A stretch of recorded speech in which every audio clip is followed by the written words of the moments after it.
మా సామాజిక వర్గానికి సంబంధించి నేనే వస్తే నాకు ఓట్లు వేశారని కొన్ని ఊర్లలో కూడా దాడులు జరిగాయి. కొన్ని ఊర్లలో భయభ్రాంతులు కూడా కొన్ని జరగడం జరిగింది. వినుకొండ కానీ సత్తెనపల్లి కానీ. అలాగే ఒక సోదరుడు ఆత్మహత్య కూడా చేసుకున్నాడు, ఒక ఉప సర్పంచ్ సత్తెనపల్లి. తప్పకుండా వాళ్ళందరినీ కూడా కలుస్తాం, వాళ్ళకి భరోసా ఇచ్చే కార్యక్రమం చేస్తాం. ఈరోజు వాళ్ళకి ప్రజలు మ్యాండేట్ ఇచ్చారు. తప్పకుండా వాళ్ళు చేసిన హామీలన్నీ కూడా మంచి చేయాలి మనస్ఫూర్తిగా, ప్రజలకి మంచి చేయాలి మనస్ఫూర్తిగా కూడా కోరుకుంటాం. వాళ్ళకి అన్ని రకాలుగా కూడా ఏదైతే వాళ్ళ కూటమికి ఇచ్చిన మ్యాండేటు, ప్రజలకు ఇచ్చిన హామీలు అన్నీ కూడా నెరవేర్చాలని కోరుకుంటాం. తప్పకుండా కూడా ప్రజాక్షేత్రంలో వాస్తవమే ప్రజలు మాకు పెద్ద ఎత్తున ఒక భారీ మ్యాండేట్ ఇచ్చారు. మా తప్పొప్పులు ఏదన్నా ఉన్నా కూడా తప్పకుండా సరిదిద్దుకుంటాం. ప్రజలకి నిరంతరం మళ్ళీ అందుబాటులో ఉండే కార్యక్రమాలు తొందరలో కూడా మళ్ళీ వాళ్ళకి కూడా కొంత అవకాశం ఇస్తాం. న్యూ గవర్నమెంట్ కాబట్టి తప్పకుండా కూడా తప్పులు చేస్తే ప్రజల పక్షాన్ని నిలబడతాం, మా కార్యకర్తల పక్షాన్ని నిలబడతాం. ఈ రోజు కూడా జగన్మోహన్ రెడ్డి గారు ఒంటరిగా పోటీ చేసినా కూడా 40% ఓట్ షేరు ఈరోజు జగన్మోహన్ రెడ్డి గారు సాధించుకోగలిగారు. సీట్లు రాకపోయినప్పుడు కూడా దాదాపు 40% ఓట్ షేర్తో ఈరోజు జగన్మోహన్ రెడ్డి గారు ఉన్నారు. మళ్ళీ బౌన్స్ బ్యాక్ అవుతాం, ప్రజల పక్షాన్ని నిలబడతామని చెప్పి తెలియజేస్తూ ఉన్నాం. కొంతమంది అనిల్ అజ్ఞాతంలోకి వెళ్ళిపోయాడు. ఎన్నికలైంది 4వ తారీఖున 6-7 రోజులైంది. దీని లోపలికి అడిగి పారిపోతాం. నాకేమీ దాదాపు 2009 నుంచి 2019 దాకా దాదాపు ప్రతిపక్షమే. కేవలం 5 సంవత్సరాలే అధికారం. దాంట్లో కూడా చివరి 2 సంవత్సరాలు ఒక రకంగా స్థానికంగా నాకు అనేక ఇబ్బందులే పడ్డా. దానివల్ల దాదాపు 15 సంవత్సరాలు నా రాజకీయ జీవితంలో 10 సంవత్సరాలు ఇంకొక 5 సంవత్సరాలు ఉంటాం. దానివల్ల ఏదో ఇబ్బంది పడిపోయేది. తప్పకుండా ఏ దానికైనా కూడా ఏం చేసినా కూడా సిద్ధంగా కూడా ఉంటాం. రాజకీయాల్లోకి వచ్చిన తర్వాత ఏ నిర్ణయం తీసుకున్నా ఏ దానికి చేసినా కూడా కట్టుబడి ఉంటేనే కదా రాజకీయాల్లోకి వస్తాం. నిజమే, మా వల్ల పొరపాట్లు లేకపోతే మేము అధికారంలో ఉన్నప్పుడు కొన్ని మా రకరకాలు వల్ల మేము ఓటమి చెందొచ్చుంది. ఓటమి చెందినంత మాత్రాన దాన్ని సరిదిద్దుకొని మళ్ళీ వెళ్తాం. మాలో లోపాలేంటి? కొంతమంది చెప్తా ఉన్నారు మంత్రుల వల్ల నోటు దూల వల్ల ఓడిపోయారు, మంత్రులు దీనివల్ల ఓడిపోయారని. రైట్, నిజంగా మా పొరపాట్లు ఉంటే ఎవరైనా కానీ తప్పకుండా మా తరపు నుంచి సరి చేసుకోవాలంటే సరి చేసుకుంటాం. ప్రజలు మేము అలా ఉన్నాం కాబట్టి మాకు ఈ మ్యాండేట్ ఇచ్చారు మా అందరికీ అనుకుంటే తప్పకుండా దానికి సంబంధించి సరిదిద్దుకొని ఇంకా మెరుగ్గా వెళ్తాం.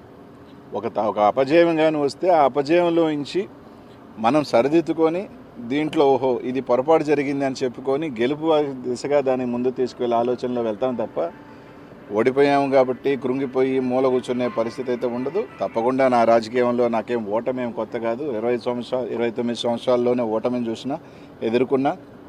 భగవంతుడి దయ వల్ల కొంతమంది కోరుకున్నట్టు ఒక చిన్న స్థాయి వ్యక్తిని ఎవరు అండదండలు లేకపోయినా ఈ రాష్ట్రంలో చిన్న వయసులోనే 2 సార్లు ఎమ్మెల్యేనే ఉండి మంత్రినే ఉండి, అది జగన్మోహన్ రెడ్డి గారి ఆశీస్సుల వల్ల, మా నెల్లూరు ప్రజల ఆశీస్సుల వల్ల. ఆయనతో వెంట ఉంటాం. ఆయనకు మంచి ఉన్నప్పుడు బాగున్నాం, ఆయన బాగా కష్టంలో ఉన్న ఆయన ప్రతిభ ఉన్నాం. బాగున్నప్పుడు మమ్మల్ని బాగా చూసుకున్నాడు.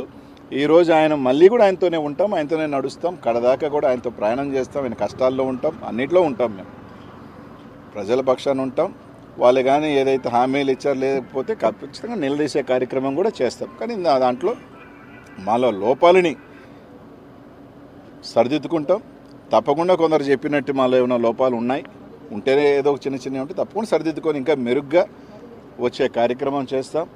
దాడులు దయచేసి ఈరోజు వాళ్ళకి మ్యాండేట్ ఇచ్చారు. ఈరోజు ఆ రోజుల్ని చూస్తున్నాం. పల్నాడులో ఏ విధంగా దాడులు చేస్తున్నారు, ఏ విధంగా ఊర్ల మీద పడి చేస్తున్నారు. వాళ్ళు ఆలోచన చేసుకోవాలా. వాళ్ళే చెప్పారు మేము దాడులు చేసాం కాబట్టి మేము అధికారం కోల్పోయాము రకరకాలండి. ఇప్పుడు వాళ్ళు చేస్తున్నారు. వాళ్ళ భాష తీరు మార్చుకోకపోతే వాళ్ళు కూడా 2029లో తప్పకుండా కూడా కూర్చుంటారు. అదేం ఇబ్బంది ఏం లేదు. మా భాషలు బాగాలేను అన్నప్పుడు మమ్మల్ని అన్నప్పుడు వాళ్ళు ఈరోజు మాట్లాడే భాషలు కూడా తప్పకుండా ఉంటాయి. కాబట్టి తప్పకుండా ఎవరు యాడికి ఏమి వెళ్ళిపోం. ఖచ్చితంగా వాళ్ళు కూడా ఓడిపోయినప్పుడు కొన్ని నెలల తరబడో సంవత్సరాల తరబడో వాళ్ళు కూడా ఇళ్లలోనే ఉన్నారు. అవకాశాలు ఇచ్చారు ప్రభుత్వాలకు కూడా. ఈరోజు కూడా ఖచ్చితంగా ఈరోజు అయిందే 4వ తారీఖు ఎన్నిక అయిపోయింది. ఎన్నిక అయిపోగానే వచ్చి రోడ్ల మీద పడవం కదా. వచ్చిన తర్వాత ఆ ప్రభుత్వానికి టైం ఇస్తాం, వెచ్చి ఉంటాం. అంతమించి ఇంకేం లేదు. అన్నిటికీ సిద్ధపడే వాళ్ళమే. అన్నిటికీ కూడా కష్టాలకి రాజకీయాల్లోకి వచ్చినప్పుడు ఇప్పుడు కూడా గెలుపులే ఉండం, ఓటమి ఉంటుంది, గెలుపు ఉంటుంది. ఈ ప్రజాక్షేత్రంలో పోయినసారి మాకు మ్యాండేట్ ఇచ్చారు, ఈసారి వాళ్ళకి మ్యాండేట్ ఇచ్చారు, రేపు మళ్ళీ మాకు మ్యాండేట్ ఇస్తారు. ఒక్కసారి అందరూ గుర్తుపెట్టుకోవాల్సింది ఏంటంటే 234 సీట్లు ఉన్న తమిళనాడులో ఒకసారి కేవలం డిఎంకే 2 సీట్లే వచ్చింది. రెండే. తర్వాత ఎన్నికల్లో మళ్ళీ గవర్నమెంట్ 4 సార్లు డిఎంకే రాజకీయ జీవితంలో డిపాజిట్స్ కోల్పోయింది, 4 times, ప్రతిసారి గెలిచింది. కాబట్టి 2019లో మేము గెలిచినప్పుడు తెలుగుదేశం పని అయిపోయింది అన్నారు, ఇప్పుడు మా పని అయిపోయింది అది అంటున్నారు. సరే 2029కి ఏ విధంగా బౌన్స్ బ్యాక్ అవ్వాలి, ఏ విధంగా ప్రజలకు అండ ఉండాలి అంతా కూడా రచిస్తారు. ముఖ్యమంత్రి మా జగనన్న తప్పకుండా బౌన్స్ బ్యాక్ అవుతాం, తప్పకుండా వస్తామని చెప్పి తెలియజేస్తాం.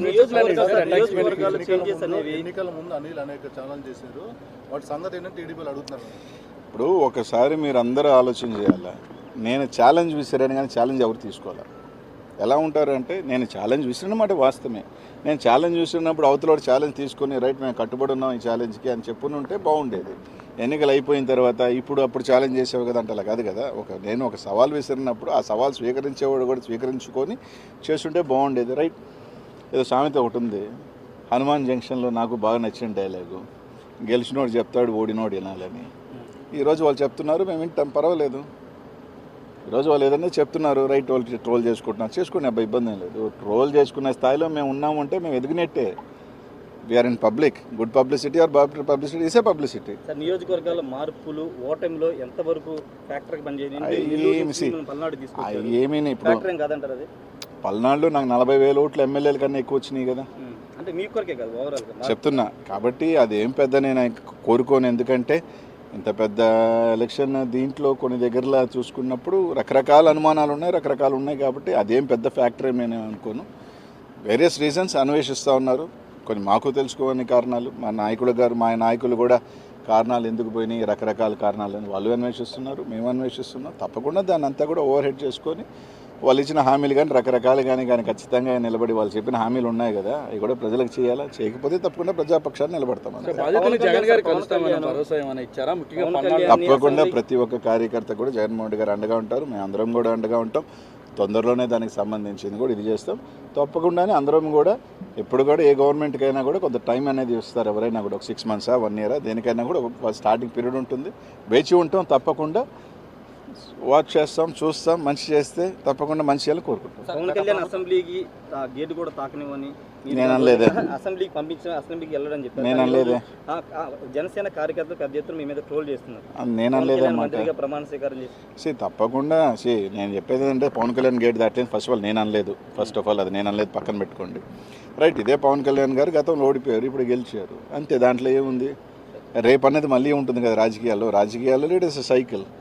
కాంగ్రెస్ పార్టీ 10 years ఉంది, 15 years లేదు.